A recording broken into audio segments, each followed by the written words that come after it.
Alhamdulillah, as-salatu was-salam, ala nabiyyina Muhammad wa ala ahli wa sahbihi, min tabi'un bi ihsan ila yawmiddin, amma ba'du. Aujourd'hui, on va finir ce fasl concernant le droit du zawj, de l'époux, sur son épouse. Hier, on a parlé de l'obligation de l'obéissance à l'époux dans le ma'rouf, dans le convenable, et qu'il n'est pas permis à la femme de se refuser à son époux lorsqu'il va avoir des rapports intimes avec elle, en toutes circonstances, sauf dans des cas particuliers où elle serait excusée. Tout comme il n'est pas permis de jeûner en sa présence, sans permission. Pourquoi? Justement car cela est en relation avec le fait que son époux a le droit de jouir d'elle à bon escient et que le siyam pourrait faire rempart à cela. Donc elle ne peut jeûner sans sa permission. Et quand bien même elle viendra jeûner qu'il lui permette et qu'il la fasse rompre le jeûne en voulant des rapports, elle doit lui obéir. Et là on parle du jeûne qui est surrogatoire, pas l'obligatoire. كذلك ذكرنا أن طاعة الزوج تكون في طاعة الله عز وجل, que l'obéissance à l'époux, bien sûr, celle-ci est conditionnée par l'obéissance à Allah, qu'elle n'obéit pas à son époux dans ce qui amène à transgresser. Aussi que la femme, lorsqu'elle dépense des biens de son mari avec sa permission, sans gaspillage, qu'elle a la récompense. Et l'époux également. يقول فضل الزوجة الصالحة, le mérite de la femme صالحة. Et وقد ذكرنا ما معنى الصالح والذي يؤدي حق الله وحق العباد. Celui qu'on appelle le salih, الرجل الصالح ou imra الصالحة, c'est le serviteur qui rend le droit d'Allah Azza wa Jal et qui rend le droit des gens. Donc l'épouse qui rend le droit à son époux, elle est saliha. Saliha, là, ce n'est pas forcément celle qui fait plein de qiyam al-layl, plein de siyam, plein de sadaqa, plein d'actes, au-delà des obligations. Non. Là, la saliha, c'est celle qui remplit ses obligations, qui rend le droit d'Allah et le droit des créatures à Fouane, et qui plus est le plus grand droit qui a à rendre aux créatures pour elle, c'est celui de son époux, après celui du Nabi sallallahu alayhi wa sallam. Donc la femme, combien brème, elle se limiterait à n'appliquer que les obligations sans faire d'actes surrogatoires et qu'elle rend le droit à son époux, c'est une mar'a saliha. Elle rentre là-dedans. Voire même cette femme-là sera plus saliha qu'une qui fait plein d'adorations, qui fait talab al-ilm, qui apprend plein de choses et qui fait plein d'actes, et fait des doulos et tout ça, mais qui n'obéit pas à son mari comme se doit, et bien la première sera meilleure qu'elle. Même si la mode ilm, du fait qu'elle aura rempli les obligations en premier, alors que l'autre, elle aura appris des choses, mais malheureusement, ces choses-là, elle ne va pas appliquer. Comme on le disait au début du fasl, qu'une femme, réellement, sa valeur en religion, son fiqh, apparaît dans son rapport avec son époux. C'est là qu'on voit celle qui a vraiment compris, et celle qui s'accroche à ce qui lui est vraiment utile. C'est-à-dire ce qui est de prioritaire. On dira comme cela, prioritaire. يقول والمطيعة لزوجها بالمعروف. Donc c'est celle qui obéit à son époux dans le convenable. كما قال تعالى فالصالحات قانتات حافظات للغيب بما حفظ الله.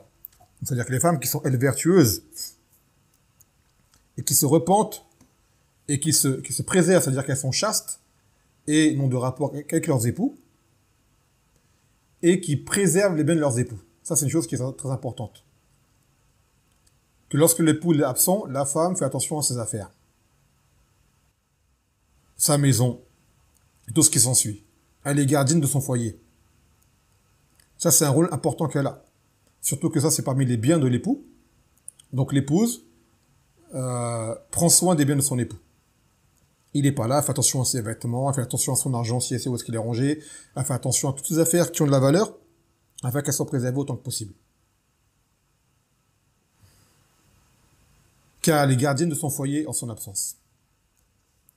وقال عن عبد الرحمن بن عوف رضي الله عنه قال قال رسول الله صلى الله عليه وسلم إذا صلت امرأة خمسها وصامت شهرها وحفظت فرجها وأطاعت زوجها قيل لها ادخلي الجنة من أي باب ومن أي أبواب الجنة شئت. Akhrajahu Ahmed. Il a dit le Nabi sallallahu alayhi wa sallam, si une femme, elle accomplit ses 5 salawats, qu'elle fait son siyam de Ramadan, qu'elle reste chaste et qu'elle obéit à son époux, il lui sera dit, entre au paradis par la porte que tu veux. C'est un faute qui est azim. Comme on le disait, si elle se limite à ces simples obligations, bien sûr, ces obligations, elle les applique avec science, bien évidemment. Ce qui demande un minimum de savoir. Et qu'elle les fait correctement, et parmi ces obligations, le droit qu'elle rend à son époux, elle rentrera au Jannah. Donc c'est pour ça qu'on dit aux femmes, en fait, quand les femmes sont en islam et font beaucoup de choses, on dit c'est quoi le but de tes actes? Tu fais talab al-ilm, pourquoi tu mets ton hijab, pourquoi mathalan, tu ne mens pas, pourquoi est-ce que tu es de bons comportements, ce qui s'ensuit. Elle va dire c'est pour plaire à Allah, pour entrer au Jannah. On dit tayyib, et bien maintenant, si cette niya elle est bonne, réellement on t'a donné un moyen d'y parvenir avec ton époux. Donc pourquoi mal se comporter avec lui? Pourquoi se rebeller avec lui? Pourquoi être hautaine envers lui? Pourquoi être désagréable envers lui? Pourquoi chercher à le contrarier ou ainsi de suite à faire des disputes inutiles alors que le fait de lui obéir et de lui convenir, ça t'emmènera au Jannah encore peut-être plus vite que les autres choses que tu fais à côté, en dehors des piliers. Subhanallah. Donc c'est facile. Enfin c'est facile. C'est facile à comprendre. Maintenant, comme on l'expliquait, à appliquer, oui c'est un djihad. Car le Jannah, il n'est pas gratuit, vous le savez bien. C'est un djihad.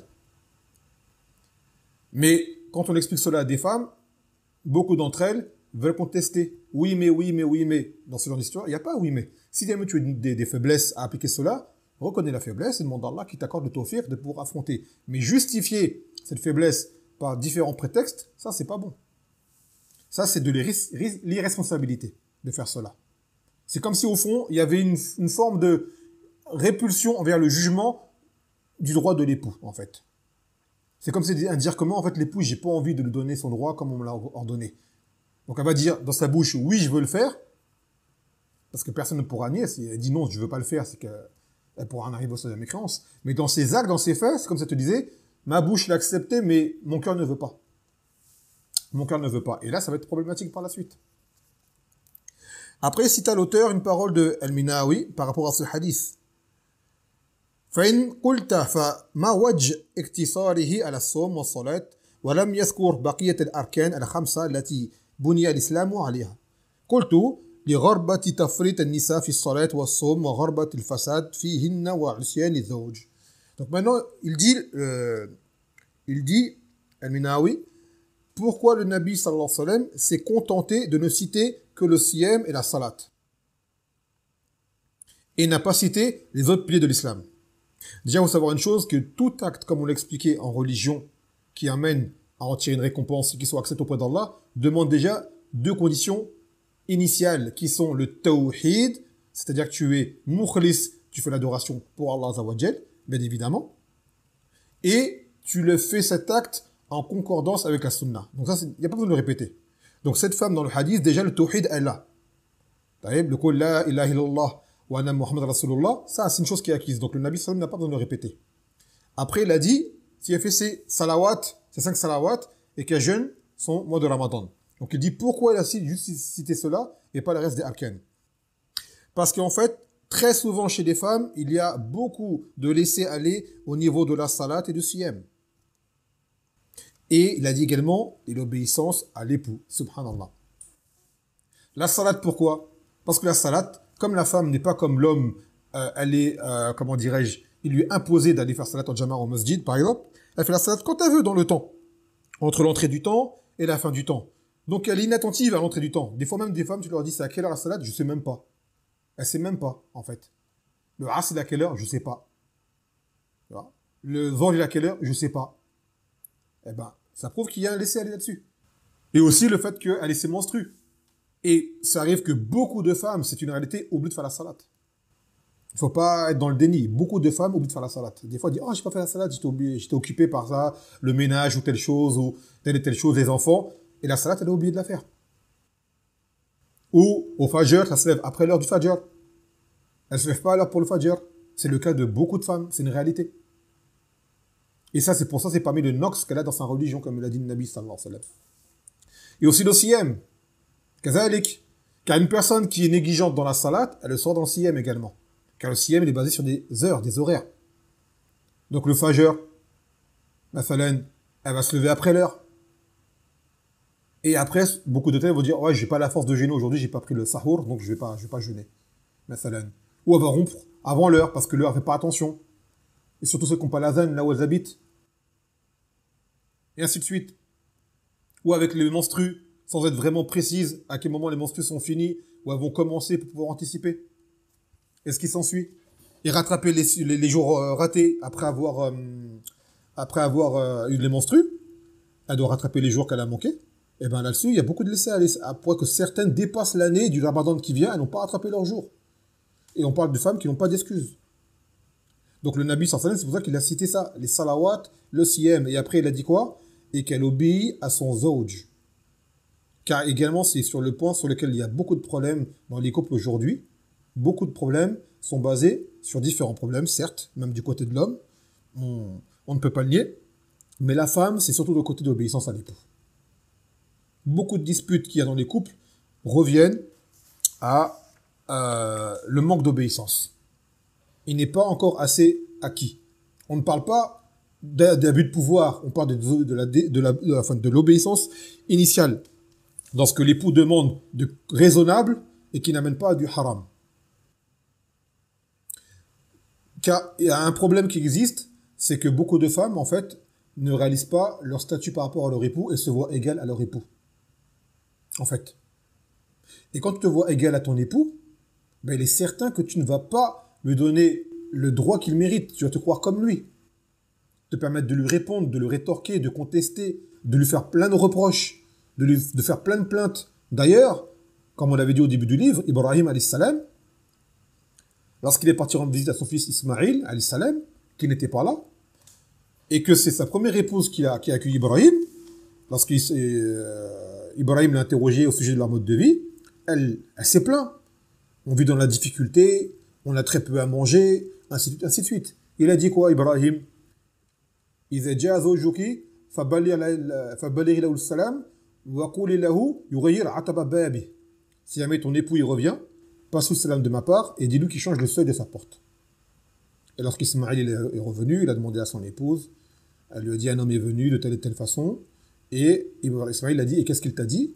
Elle dit, il m'a interrogé au sujet de notre vie, je lui ai expliqué les difficultés que nous rencontrons dans notre mode de vie. Et après, Ismaïl a dit, il t'a dit quoi d'autre encore? Et elle a dit, il m'a dit de changer le seuil de ta porte.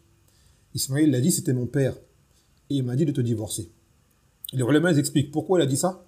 Parce qu'une femme qui se plaint beaucoup va fatiguer son époux. Elle sera très dure à vivre par la suite. Et on parle de plainte sur des choses qui demandent patience. Et ça, malheureusement, beaucoup de femmes, tu vas les voir, Mathalan, reconnaître le droit de l'époux avec la langue, de dire moi je lève pas ma voix sur mon époux, ainsi de suite, mais elle ne cesse de se plaindre de lui, de lui faire des reproches, de l'accabler de paroles peu agréables. Et ce qui s'ensuit. Donc ça amène à quoi? Ça amène à ce que la poitrine de l'époux, elle se serre. Ça amène pas à la joie, ça amène pas à l'harmonie. D'accord? Donc ce comportement-là, il n'est pas agréé en islam.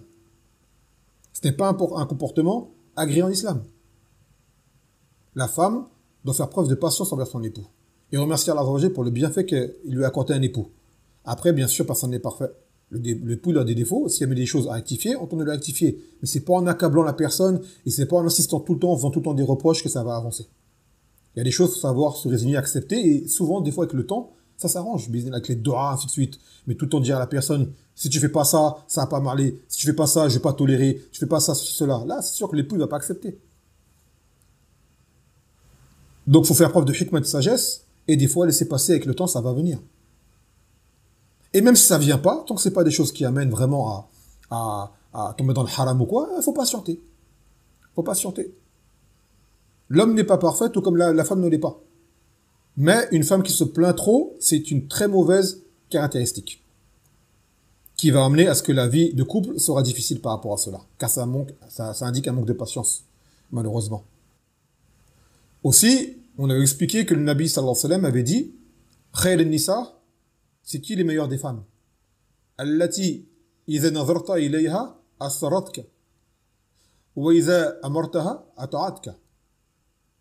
Il a dit c'est la femme, lorsque tu la regardes, elle te réjouit, ça veut dire elle est plaisante à tes yeux. Et lorsque tu lui ordonnes, elle t'obéit. Ce sont ceux-là les meilleures des femmes. Donc ça revient au hadith précédent, c'est-à-dire c'est la meilleure des femmes, c'est pas ça que le Coran par cœur forcément, ou qui suit plein de dourous, ou ce qui s'ensuit. Ça c'est bien, mashallah.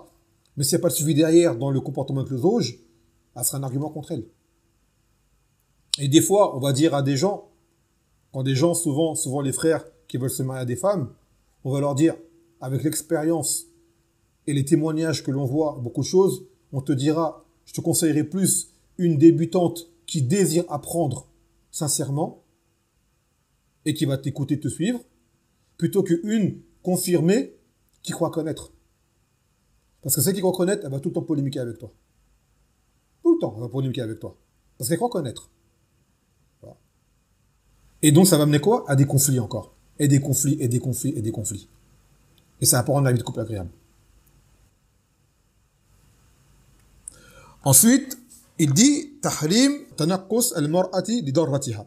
L'interdiction que la femme porte affront à sa co-épouse. Là, ça touche dans la polygamie. Et ce hadith qu'on va citer, on l'a déjà pris dans le bab al-riba, dans la médisance. عن أم المؤمنين عائشة رضي الله عنها قالت قلت للنبي صلى الله عليه وسلم حسبك من صفية كذا وكذا تعني قصيرة فقال النبي صلى الله عليه وسلم لقد قلت كلمة لو مزجت بماء البحر لمزجته. Elle a dit ça à Aïcha. En fait, elle avait décrit Sophia comme étant petite de taille. Ce qui amenait à du riba, car sûrement Sophia n'aura pas accepté. Et elle a dit le Nabi sallallahu alayhi wa sallam, tu as dit une parole, si elle avait été mélangée à la mer, elle l'aurait infectée. Car les paroles qu'une femme peut avoir envers sa co-épouse peuvent impacter sur l'époux. Ça joue énormément. Donc que la femme ne monte pas la tête à son époux contre sa co-épouse par jalousie ou différentes raisons. Après il dit tahrim tahbib al-mar'ah darrataha la zawjiha. L'interdiction que la femme monte la tête justement de son mari contre sa co-épouse. يقول عن أبي هريرة رضي الله عنه قال قال رسول الله صلى الله عليه وسلم ليس منا من خبب امرأة على زوجها أو عبدا على سيده. Il a dit le Nabi sallallahu alayhi wa sallam ne fait pas partie de nous celui justement qui soulève ou qui révolte une femme contre son époux ou un esclave contre son maître. Il citait une parole de Cheikh Al-Uthaymin rahimahullah ta'ala qui dit خبب امرأة على زوجها بأن يذكر مساوي الزوج عند مرأته أو محاسن أجنبي عندها. C'est par exemple comme le fait d'aller voir une femme et de citer les défauts de son mari. Cela afin que cette femme-là commence à avoir une forme de répulsion vers son époux. Ou alors, pire encore, d'aller voir une femme et de lui citer les qualités d'un autre homme étranger. Et ça va l'amener à quoi? À ce qu'elle-même néglige son mari et soit attirée par un autre homme. Donc ça, c'est un comportement qui rentre un petit peu dans celui de tahrish qu'on avait pris auparavant. Le fait de semer la zizanie, la discorde. C'est une forme de namim. Sauf que là, on ne te dit pas des paroles mauvaises des gens, mais on te dit des paroles bonnes d'autres personnes pour t'attirer vers elles, alors qu'à la base, ce sont des personnes vers qui tu n'as pas été attiré. Et aussi un point, ce fait que des femmes ont tendance à comparer leurs époux aux époux d'autres sœurs. Elles comparent leurs époux aux époux des autres sœurs. Par exemple, une sœur, elle a un époux, il a des qualités. Et cette sœur, elle est impressionnée par les qualités de l'époux de cette femme-là. Et elle dit à son époux, regarde un tel, il fait ci, regarde un tel comment il est comme ci, comme cela. Ça, c'est une grosse erreur à ne surtout pas faire. Car si la femme fait ça avec son époux, le frère aussi pourra le faire. Regarde Foulana comment elle est. Donc déjà, ça va pas passer. En plus, cet époux de cette sœur qui a ses qualités, personne ne sait ce qui se passe dans leur foyer en privé. Par exemple, elle va dire, regarde, ce frère-là, il est gentil, il est serviable, il laisse sa femme dans la maison, il l'emmène faire les courses, il fait ceci, il fait cela, il dépense beaucoup pour elle, il lui fait des cadeaux, et il fait la cuisine, et il fait ceci, il fait cela. Donc déjà, chaque homme est différent. À la base, notre exemple, c'est le Nabi sallallahu alayhi wa sallam. On doit comparer au prophète sallallahu alayhi wa sallam dans ce qu'il faisait comme bien, d'accord? Tant que cela est réalisable. Après, si ce n'est pas le cas, comme on dit, personne n'atteindra son niveau. Mais comparé à un autre homme, on va te dire, mais peut-être que cet homme-là, Mathalan, qui a ces qualités-là, avec son épouse, peut-être que également son épouse a un comportement avec lui qui l'encourage à avoir ce genre de qualité. Mathalan, il voit son épouse, elle est reconnaissante, elle est gentille, elle est affectueuse, elle est douce, elle est attentionnée, elle est modeste avec lui, elle ne répond pas, ainsi de suite. Ben lui, qu'est-ce qu'il va faire? Ben, il aura encore plus envie de bien la traiter. Alors peut-être que l'autre, avec son époux, elle est désagréable. Elle le fatigue, elle se plaint. Donc l'époux, qu'est-ce qu'il va avoir? Il aura un comportement qui va aller en fonction de ce qu'il va trouver d'elle. Donc ne compare pas un époux d'une femme si toi-même tu n'es pas comme cette femme-là. Kama yuqal al-jaza min jins al-amal, que la rétribution est en fonction des actes. Donc les couples, dans leur maison, on ne sait pas comment ils sont. Donc nous, on voit une chose apparente, mais on ne sait pas ce qui se passe en privé. D'accord? Peut-être que ce frère-là, qui a ces qualités-là avec cette épouse-là, il aurait été qu'une femme comme toi, par exemple, avec tes défauts, il n'aurait pas été pareil. Peut-être qu'il aurait été pire que ton époux que tu as aujourd'hui. Tu ne sais pas. Peut-être qu'il aurait été encore plus intransigeant envers toi, des choses qu'il attend dans son foyer que toi tu n'aurais pas faites, que son autre épouse, qui traite bien, elle-même le fait. Donc c'est des choses, des facteurs à prendre en compte, de ne pas ouvrir cette porte de comparaison avec l'époux de Foulaine ou de Foulaina, ou pareil pour les frères, de comparer l'épouse de Foulaine, de Foulaine. C'est réciproque, hein, ça va dans les deux sens. Mais là, on parle de la femme. On parle de la femme. Par rapport à ça. Donc, il n'est pas permis, justement, de monter la tête d'une femme contre son époux. Ici, tu as d'autres hadiths, 3 hadiths qui ont les mêmes termes. Yaqul, وَمَنْ أَفْسَدَ امْرَأَةً عَلَى زَوْجِهَا فَلَيْسَ مِنَّا. Celui qui corrompt une femme contre son époux ne fait pas partie de nous. C'est pareil. Donc les sœurs également, quand elles parlent entre elles, attention comment vous parlez et les conseils que vous donnez à vos sœurs. Ce qui pourra emmener à une discorde dans le foyer. Est-ce que tu as des sœurs, elles sont comme ça. Elles vont entendre que, par exemple, leur ami est maltraité de ce qu'elles entendent, hein, parce qu'elles n'ont pas toutes les versions, elles n'ont pas toutes les... regardez hier, le hadith qu'on a pris de cette sahabiyat qui parlait de son époux qui était Safwan ibn Mu'attal. Lorsqu'elle a dit, mon époux me frappe quand je fais la salade, qu'il me fait rompre lorsque je jeûne et qu'il ne se lève pas si ce n'est après le lever du soleil. Alors on a dit, imaginez-vous des femmes aujourd'hui qui, elles, auraient une mauvaise attention ou une mauvaise mémoire, qui citent ce qu'elles vivent avec leurs époux à certaines sœurs.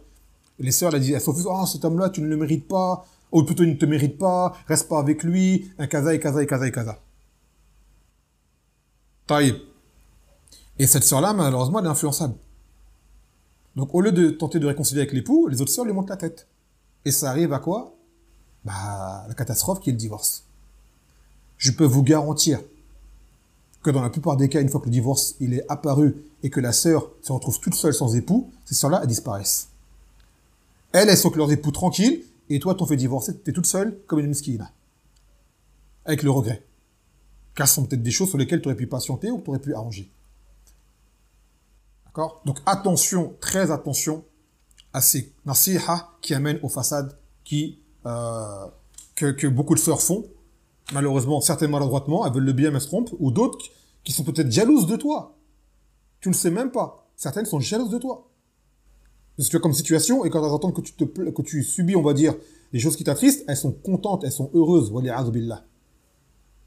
Donc attention, on nasiha que des sœurs font à d'autres sœurs en ce qui touche aux problèmes conjugaux. Et de base, quand il y a un problème comme ça, s'il y a un wali, c'est lui qu'il faut aller voir. S'il y a un wali, c'est lui qu'il faut aller voir. Ensuite, il dit Tahrim talab al-mar'ati talaq darratiha. L'interdiction à une femme qu'elle demande à son époux qu'il divorce sa co-épouse. قال عن أبي هريرة رضي الله عنه عن النبي صلى الله عليه وسلم لا تسأل المرأة طلاق أختها لتكتفئ صحفتها ولتنكح فإنها لها ما كتبه الله لها. Il a dit qu'une femme n'a pas à demander à son époux, à la base du hadith, c'est qu'une femme n'a pas à demander à ce qu'un homme divorce de sa sœur, afin de se l'accaparer. Donc là, c'est sa sœur. Ça peut être même une sœur qui n'est pas ta coépouse, mais qui fait en sorte que ton mari te divorce. Et l'auteur, lui, l'a mis là également dans le fait qu'une femme ne demande, par exemple, tu as 2 coépouses, ou 3 coépouses, ou 4, elles n'ont pas à faire en sorte que leur mari divorce de l'autre afin qu'elles puissent avoir ce qu'elles croient être l'exclusivité. Parce qu'on sait que dans la polygamie, il y a de la jalousie, c'est normal. D'ailleurs, cette jalousie-là, elle est bonne car ça amène une bonne concurrence. À ce que chacune fasse du son mieux pour être la plus aimée auprès de son époux. Donc, elle va faire des efforts. Elle sera... C'est comme vous voyez les sportifs, les plus grands sportifs, ils vont vous dire, moi, je veux affronter les meilleurs parce que ça m'amène à me dépasser et aller au-delà de mes limites. Ils veulent pas des adversaires de bas niveau. Ils veulent des gens qui ont un haut niveau. Pourquoi? Ça les pousse à avoir un objectif à atteindre, d'aller au-delà de leurs limites. Et ben normalement, une femme qui voit qu'elle a une certaine, on va dire, une certaine faiblesse et qu'elle veut aller au-delà de ses capacités, on va dire au-delà, mais aller de son meilleur, on va dire plutôt, hein, de son meilleur, avec son époux, croyez-moi que si on met une co-épouse, elle va faire des efforts considérables pour être meilleure encore. Donc en réalité, c'est maslaha pour elle.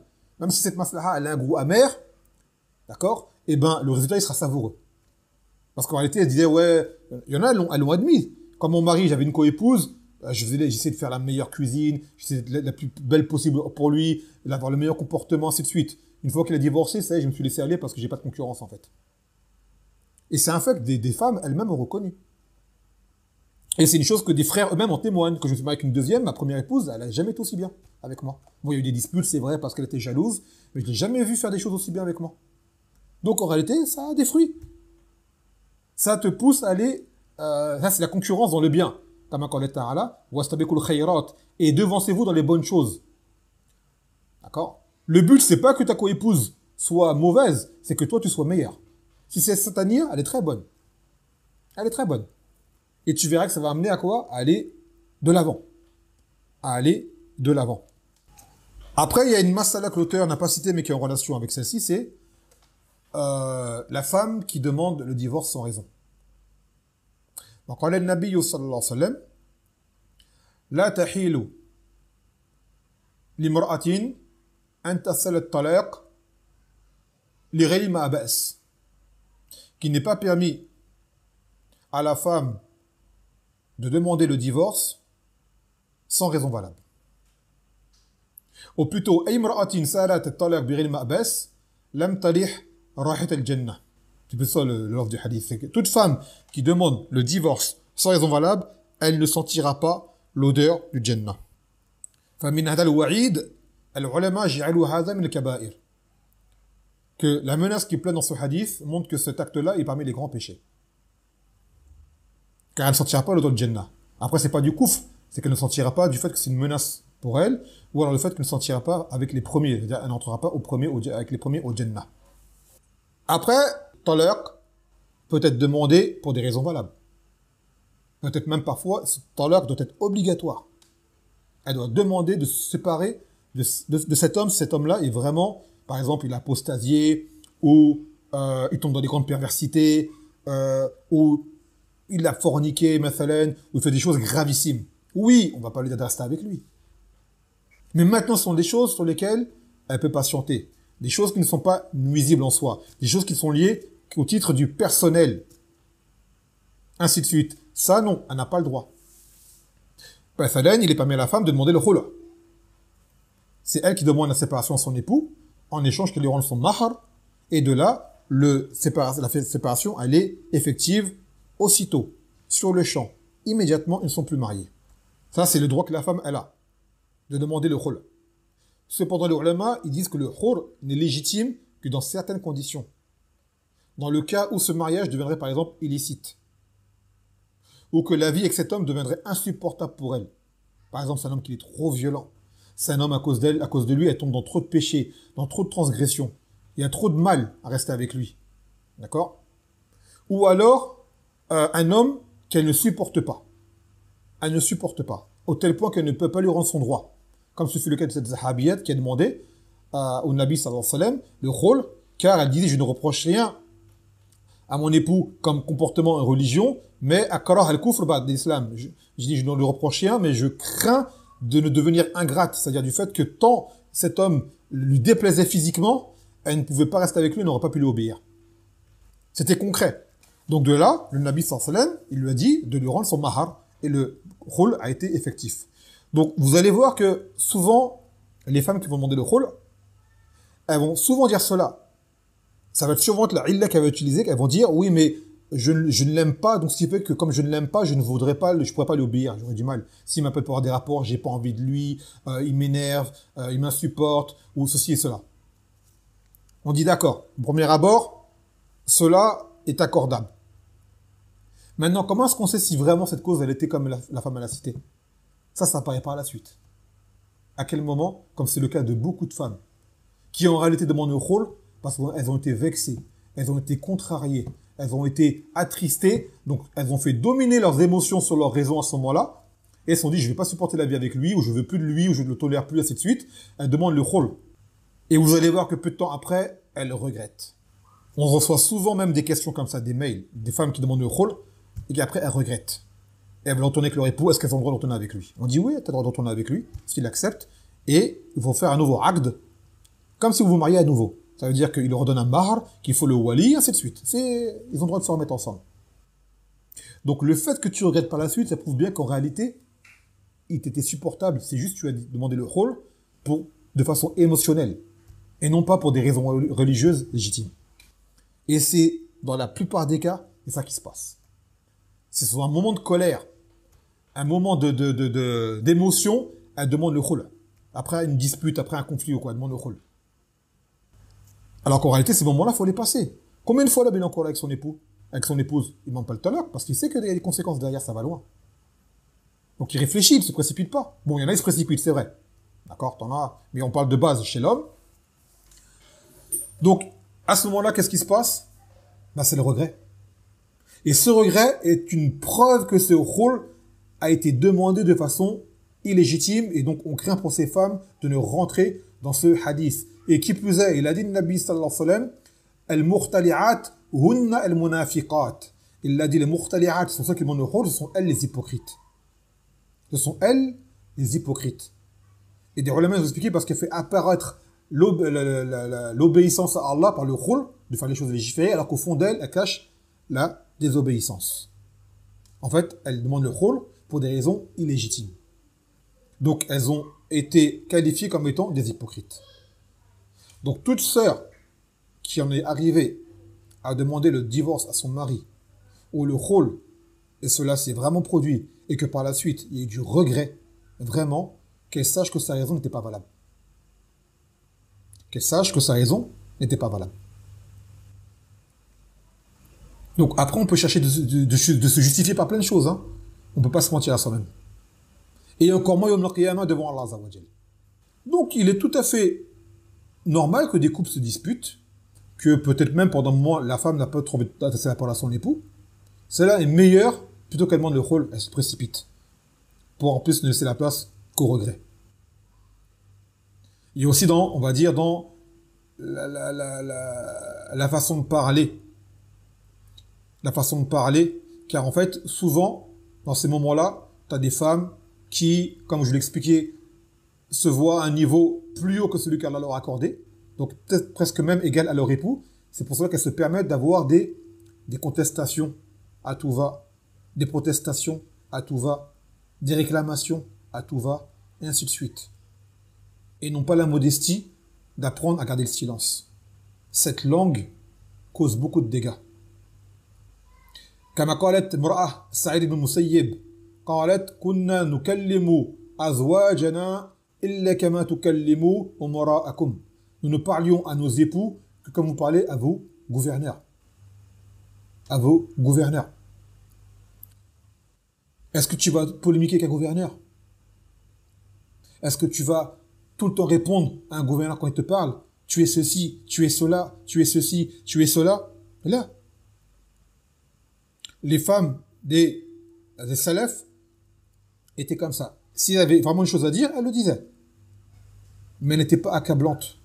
Et il n'a pas été rapporté d'elle qu'elles étaient insistantes.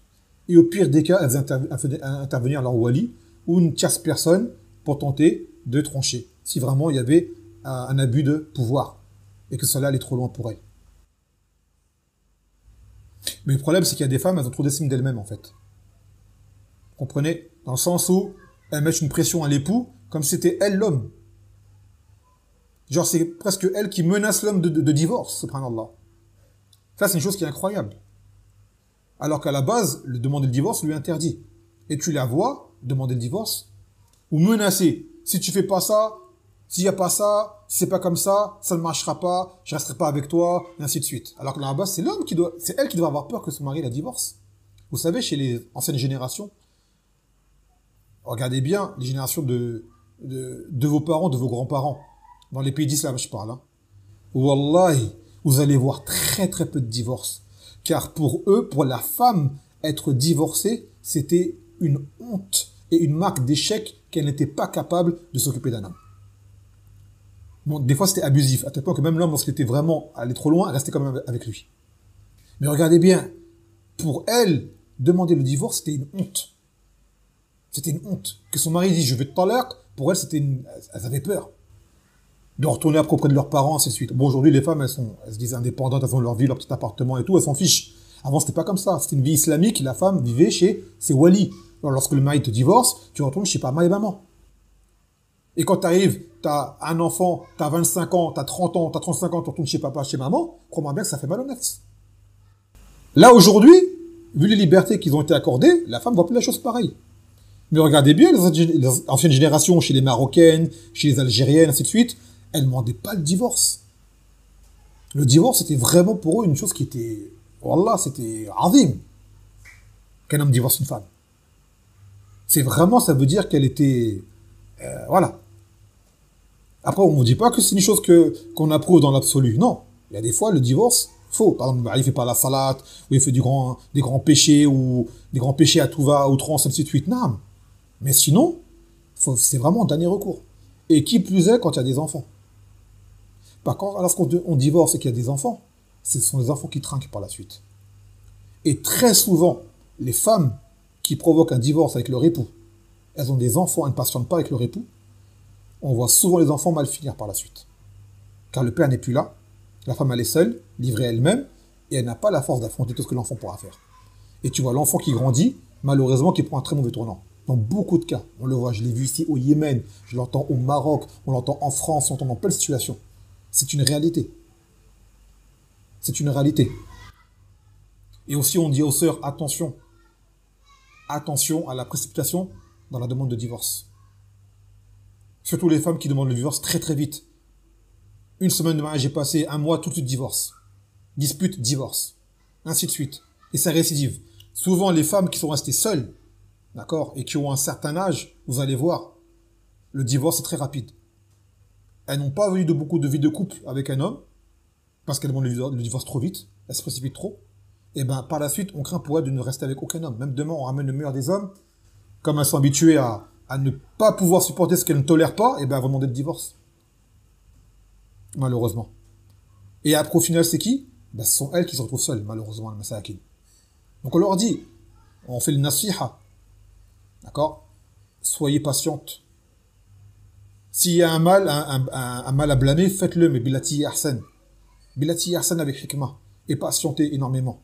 Et il se peut qu'avec le temps, les choses s'arrangent. Les choses s'arrangent. Et quand bien même elles ne s'arrangent pas, croyez-moi que retourner au célibat sera pire que certains défauts que vous n'avez pas accepté de vos époux. En réalité. Elles se disent au final, en réalité, ces défauts que je vivais avec mon époux, d'accord? Sans compter les qualités qu'il avait avec, c'était meilleur que le célibat que j'ai aujourd'hui, actuellement. Donc, bien réfléchir aux contre-conséquences des paroles que l'on prononce. Voilà le musta'an. ثم يقول تحريم وصف الزوجة مرأة لزوجها كأنه ينظر إليها. Donc maintenant, c'est l'interdiction qu'une femme décrive une autre femme à son époux comme s'il la regardait. عن عبد الله بن مسعود رضي الله عنه قال النبي صلى الله عليه وسلم لا تباشر المرأة فتنعتها لزوجها كأنه ينظر إليها. Qu'une femme n'a pas à regarder notre femme ou voir d'elle ce qui ne doit pas être vu pour ensuite aller la décrire à son mari comme s'il la regardait. Ça veut dire elle la décrit de façon précise. Foulana, elle est comme ça, elle est comme ça, elle est comme ça, des cheveux de telle manière, elle a une peau de telle manière, elle a telle silhouette, ainsi de suite. C'est vraiment la décrire de façon précise. Et cela n'est pas permis. Taïeb. Déjà, ce hadith-là est parmi les preuves que la femme doit se couvrir. Pourquoi? Parce que tu ne peux même pas décrire une femme étrangère à un homme, alors que dire qu'il la regarde. Donc ça, c'est parmi les preuves indirectes de l'obligation du hijab qu'elle se couvre entièrement la femme, car l'homme ne peut pas la voir. Ensuite, que dire de ces femmes qui sont avec leur mari qui regardent des films? C'est même pas à décrire des femmes, c'est carrément elles sont avec eux et elles regardent des films à la télévision. Sur Netflix, sur les... Elles vont au cinéma avec leur époux, on passe un moment, elles regardent un film, il y a des hommes, il y a des femmes étrangères. C'est même pas à décrire, c'est carrément, elles l'emmènent pour regarder une femme étrangère. Subhanallah. Sans jalousie, sans rien. C'est incroyable. La jalousie, la réelle, est sortie des cœurs. T'es avec ton mari, vous regardez un film, quel que soit le film, hein, comique, le film d'horreur, science-fiction, ce que tu veux, les acteurs, on sait très bien que c'est toujours des beaux gosses. Et les actrices sont toujours des belles gosses. C'est toujours comme ça. Donc vous allez voir un film, déjà toi, en tant qu'homme, tu laisses ta femme regarder des hommes étrangers. Ça, c'est honte à toi, mon frère. Ça, c'est honte à toi, mon frère. Et la sœur également. T'es avec ton époux, il regarde d'autres femmes. Alors qu'à la base, tu n'as même pas le droit de décrire une femme. Alors là, carrément, tu l'emmènes et tu approuves et vous allez regarder ensemble. La ilaha illallah. Et ça, c'est fréquent. Hein. Ou qu'ils regardent des vidéos ensemble sur leur téléphone. Ils se mettent dans le lit, ils regardent le téléphone ou la tablette, ils regardent ensemble des trucs. Des vidéos où des hommes et des femmes. Et ça, c'est vraiment une génération aujourd'hui, elle est très très loin de la religion. Très très loin de la religion. Wali'az billah. Et ça amène à des déboires dans le couple par la suite. Beaucoup de problèmes par la suite. Et des fois, les gens ne voient pas quelle a été la graine du problème. La graine, elle vient de là, de ce genre de péché. Ils vont croire, non, il me parle mal, non, il fait ci, il fait ça. Qu'est-ce qui a provoqué cela? Ce genre de comportement. Ce genre d'écart, de manquement. Ça amène à ce résultat-là par la suite, malheureusement. Donc, c'était ce ders qu'on a fini aujourd'hui pour ce qui est relatif au droit de l'époux. Et je pense que la semaine prochaine, Inch'Allah, on terminera le prochain beb. On espère le terminer, car il reste mercredi, samedi, dimanche. Et il est possible qu'on finisse en 3 séances. Biznillah ta'ala, qui concerne maintenant la maison, la femme dans sa maison et l'éducation des enfants. وهكذا. طيب نكتفي بهذا القدر. فسبحانك وبحمدك لا إله إلا أنت أستغفرك وأتوب إليك. السلام عليكم ورحمة الله وبركاته.